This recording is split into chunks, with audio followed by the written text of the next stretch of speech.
Hi hello welcome to Sakshi cinema. Telugu Bigg Boss 9వ సీజన్లో 9వ వారం డబుల్ ఎలిమినేషన్ జరిగింది.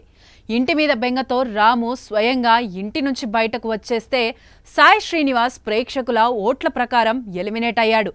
మరి ఆయన ఎలిమినేషన్కు కారణాలేంటి, రెమ్యూనరేషన్ ఎంత అనేది ఇప్పుడు చూద్దాం. అక్టోబర్ 12న వైల్డ్ కార్డుగా హౌస్లోకి ఎంట్రీ ఇచ్చాడు సాయి శ్రీనివాస్. ఇమ్యూనిటీ పవర్ ఉన్న వజ్రాన్ని అతడికి చేతికిచ్చిన నాగ్ కావాల్సినప్పుడు వాడుకోమన్నాడు. అంతేకాదు, ఫస్ట్ వీక్లో వైల్డ్ కార్డ్స్ నామినేషన్లోకి రాలేదు. తర్వాతి వారం నామినేషన్లోకి వచ్చినప్పటికీ సేవ్ అయిపోయాడు. కానీ మరో వైల్డ్ కార్డ్ రమ్య ఎలిమినేట్ అయింది. ఆ తర్వాతి వారం తన ఇమ్యూనిటీ వాడుకొని నామినేషన్స్ నుంచి తప్పించుకున్నాడు.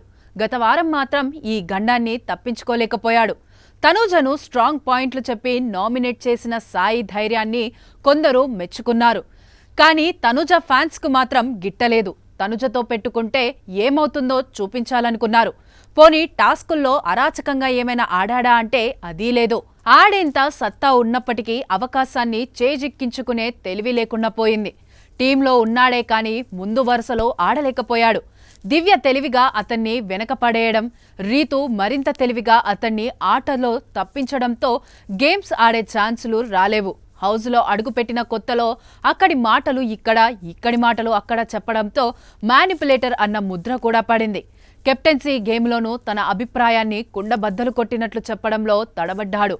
ఎక్కువ అయోమయానికి లోనయ్యాడు. అప్పటికి నెమ్మదిగా తనను తాను మెరుగుపరుచుకుంటూ ముందుకు వెళ్లే ప్రయత్నం చేశాడు. కానీ అంత నెమ్మదితనం బిగ్ బాస్ షోలో పనికిరాదు. జరగాల్సిన నష్టం జరిగిపోయింది. ఫలితంగా సాయి ఎలిమినేట్ కావాల్సి వచ్చింది. ఇతనికి వారానికి 2 లక్షల మేర రెమ్యూనరేషన్ ఇచ్చినట్లు తెలుస్తోంది. ఈ లెక్కన 4 వారాలకు గాను 8 లక్షల వరకు సంపాదించాడన్నమాట. సాక్షి టీవీ ప్రసారాలను నిలిపివేయడం చట్టరీత్యా నేరం. సాక్షి టీవీ ప్రసారాల కోసం మీ స్థానిక కేబుల్ ఆపరేటర్ని వెంటనే సంప్రదించండి. డిటిహెచ్లో, ఇంటర్నెట్లో కూడా సాక్షి టీవీ ప్రసారాలను వీక్షించవచ్చు.